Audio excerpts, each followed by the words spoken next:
Para meter todos los elementos dentro de la casa hemos hecho una caja de cartón para simular la habitación y hemos forrado el suelo con papel adhesivo pintado para simular el parqué. Hemos utilizado el mismo papel para hacer la puerta y un papel más oscuro para hacer el embellecedor de la puerta. Hemos pintado la pared con pintura acrílica blanca para simular una pared al uso. El mobiliario que se ha empleado en la habitación para su decoración es el siguiente. Tenemos un armario que para hacerlo hemos utilizado cartulinas para hacer el exterior de las puertas, hemos utilizado palos de helado para hacer el fondo del armario y una pajita para hacer el palo para colgar las perchas. Después, para hacer la cama hemos utilizado relleno de espuma, el soporte de cartón y tela para cubrir la cama. Para hacer la mesilla hemos utilizado un tapón de botella y para hacer las patas de la silla hemos utilizado palillos. Para hacer la silla y el escritorio hemos utilizado cartón para la base y palos de madera para las patas. Exactamente igual para hacer el escritorio, solo que hemos puesto palos de helado para hacer un soporte más rígido. Para hacer el ordenador hemos utilizado cartón y una pantalla reciclada de una consola pequeña. También hemos hecho las barras de las cortinas con palillos chinos, las cortinas con retales reciclados y la puerta al picaporte con un palillo también cortado. Para la habitación hemos utilizado dos tipos de circuitos. El primero de ellos en serie. Lo hemos utilizado para dar electricidad a las lamparitas de noche compuestas por LED y para el ventilador de techo, compuesto por un motor y unas hélices.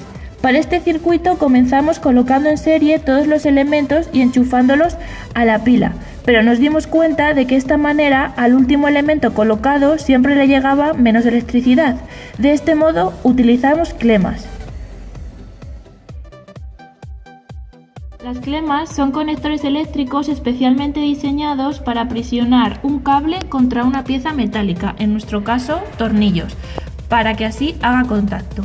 Al usar las clemas se permite una gran facilidad para distribuir la electricidad hacia varios puntos diferentes. De este modo conectamos primero el interruptor a una de las entradas de la clema y después vamos conectando el resto de los LED y el motor.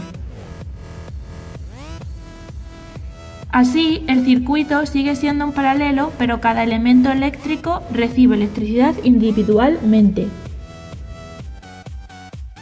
Por último, para no conectar muchos cables al mismo tiempo a la pila, utilizamos otra clema para reunir todas estas conexiones y conectar a la pila un solo cable conjunto.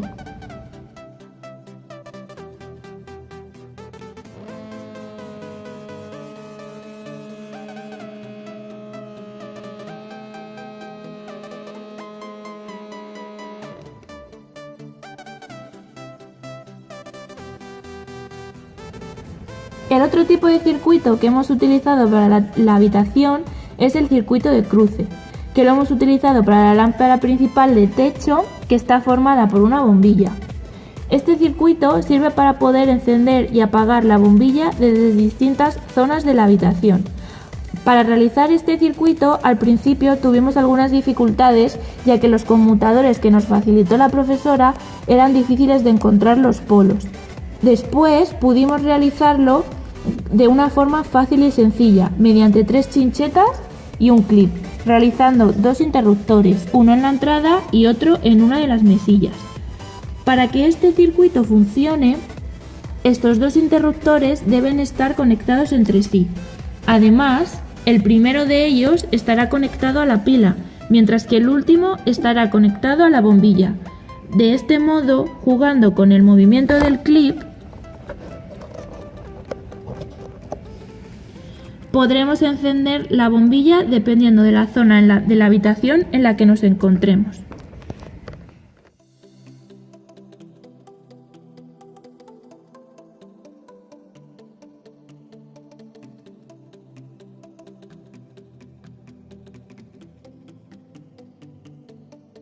Componentes de nuestro circuito son una bombilla eléctrica, también conocida como ampolleta o lámpara incandescente, que es una fuente artificial de luz, receptor de la corriente eléctrica para convertirla en luz. El proceso consiste en una corriente eléctrica que fluye a través de un delgado filamento, el cual se calienta y por lo mismo emite luz. La cubierta de vidrio que todos conocemos impide que el oxígeno llegue a este filamento, lo cual ocasionaría su ruptura por oxidación. La bombilla de nuestra habitación irá colocada en el techo como lámpara. El diodo LED es un componente electrónico semiconductor que, dependiendo de cómo se conecte, realiza la función de conductor o aislante. Los diodos que hemos empleado en la habitación irán simulando las lamparillas de mesa de la habitación. El motor eléctrico es una máquina que convierte la energía eléctrica en mecánica por medio de la acción de los campos magnéticos que generan sus bobinas. Normalmente están compuestos por un rotor y un estator. En los motores, la electricidad crea campos magnéticos opuestos entre sí que provocan que la parte giratoria de este, el rotor, se mueva. El motor de nuestro circuito irá destinado a hacer la función del ventilador de techo de la habitación.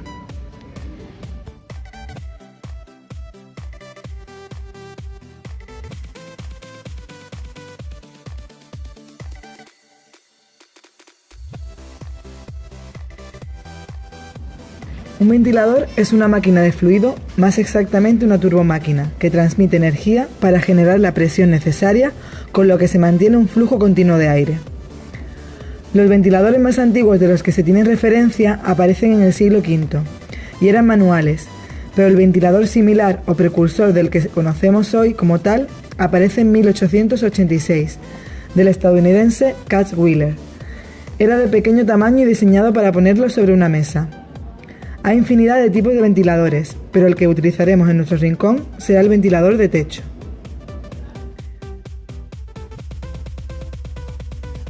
Los inicios de Internet nos remontan a los años 60, primeros empleando únicamente por los americanos para uso militar, llamado ARPANET, que en solo 2 años pasa de únicamente poderse conectar entre 2 ordenadores a poderse conectar entre 40 ordenadores. Años más tarde, la NSF, National Science Foundation, crea su propia red informática llamada NSFNet, que más tarde absorberá a ARPANET, creando así una gran red con propósitos científicos y académicos, la cual hoy conocemos como Internet, desde 1985, aunque al principio no era demasiado conocida. El ordenador es uno de esos inventos que no tienen un creador específico, sino que hay muchas personas que han ido aportando su granito de arena para hacer funcionar lo que hoy en día se conoce como ordenador, computadora o PC. El nacimiento de la primera computadora fue en el año 1936 por Konrad Zuse, llamándolo Z1. Esta era como el tamaño de una mesa, empleada para operaciones numéricas y de cálculo. No es hasta 1981 cuando aparece el primer ordenador personal que nos permitía tenerlo en casa por un precio no muy alto, para el ciudadano medio. Tan solo 2 años más tarde, Apple desarrolla el primer interfaz gráfico, que permitía que los ordenadores no se basaran solo en texto.